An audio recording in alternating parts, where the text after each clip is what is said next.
Olá pessoal, tudo bem? Sejam muito bem-vindas, sejam muito bem-vindos. Para quem ainda não me conhece, eu sou a Jasmine Moreira e este daqui é o Cultura Maker.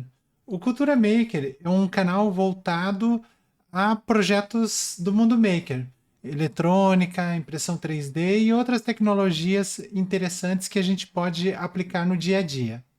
Eu fiquei afastada durante um tempo porque estava conduzindo outros projetos pessoais, mas agora eu estou retornando ao canal, inclusive estou com um projeto novo que se chama Pergunta para Jazz, que é um outro canal no qual eu respondo dúvidas relacionadas à ciência, à tecnologia. Então, para quem quiser se inscrever, eu vou deixar o link aqui embaixo no vídeo.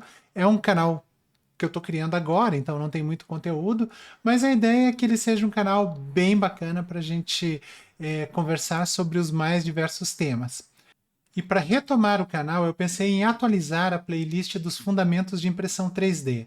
Eu conversei há um tempo atrás com alguns de vocês sobre o Work Slicer, o Prusa Slicer, e confesso que dei uma mexida, uma fuçadinha, mas eu não gostei tanto quanto eu gosto do Ultimaker Cura. A ideia, então, seria repassar os parâmetros do Ultimaker Cura e observar tudo que foi atualizado em relação à primeira versão da série dos fundamentos. Muita água rolou, muitos algoritmos foram criados de lá para cá e o Ultimaker Cura ele funciona um pouco diferente do que ele funcionava lá atrás. Por isso também eu achei necessário a gente fazer essa atualização, até para a gente entender, né, o que está acontecendo, o que a gente tem de novo, o que a gente pode aproveitar dessas tecnologias mais recentes que estão embarcadas nesse fatiador. Então, sem muitas delongas, eu acho que a gente pode começar indo lá no site da Ultimaker. Lá a gente vai encontrar o Ultimaker Cura. Atualmente ele está na versão 5.8. Eu já fiz o download, já baixei e já instalei, mas o processo é muito simples, dependendo do sistema operacional que você está utilizando. Pode ser no Windows, no Linux, no macOS, não tem problema. A gente tem uma versão para cada sistema operacional e ele funciona de forma muito similar em cada um deles. Pronto, eu já estou com ele aberto. E a primeira coisa que a gente percebe é que ele está muito parecido com as versões de 2 ou 3 anos atrás. Não mudou muita coisa, isso é bacana porque a gente tem uma certa familiaridade já com essa interface.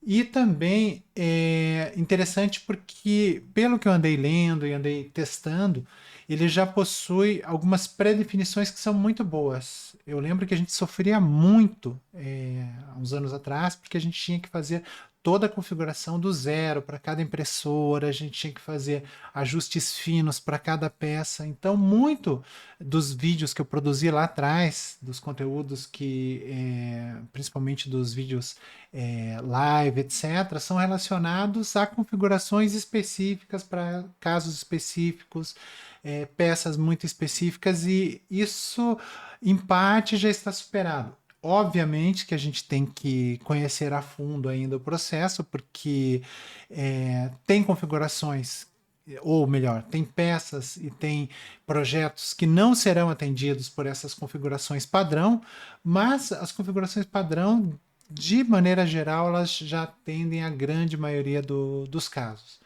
Ou seja, para as pessoas que estão chegando agora, que vão começar no mundo da impressão 3D, elas vão ter muito menos dificuldade do que a gente tinha lá atrás, né? A gente sofria bastante para fazer a configuração de uma peça, a configuração de um perfil de impressão para a gente ter uma boa qualidade. E isso, de certa forma, já está superado. Colocando no modo customizado, a gente percebe que as mesmas abas estão presentes: qualidade, paredes, top e bottom, preenchimento, material, velocidade, percurso, refrigeração, suporte, adesão à mesa, correções de mesh, modos especiais, modos experimentais. Então, pelo que eu estou vendo, está muito parecido.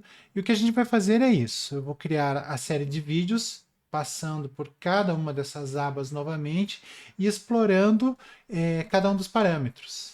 Isso é bem legal porque o domínio dos parâmetros permite que a gente faça otimizações muito precisas para cada uma das peças que a gente quiser imprimir. Então é isso, pessoal. Peço que vocês avisem os amigos que nós estamos retomando os trabalhos com o canal Cultura Maker e que também vocês se inscrevam no Pergunta para Já, se vocês tiverem alguma dúvida de ciência, de tecnologia, podem me perguntar no outro canal que eu vou responder. Ok? Um grande beijo e até a próxima.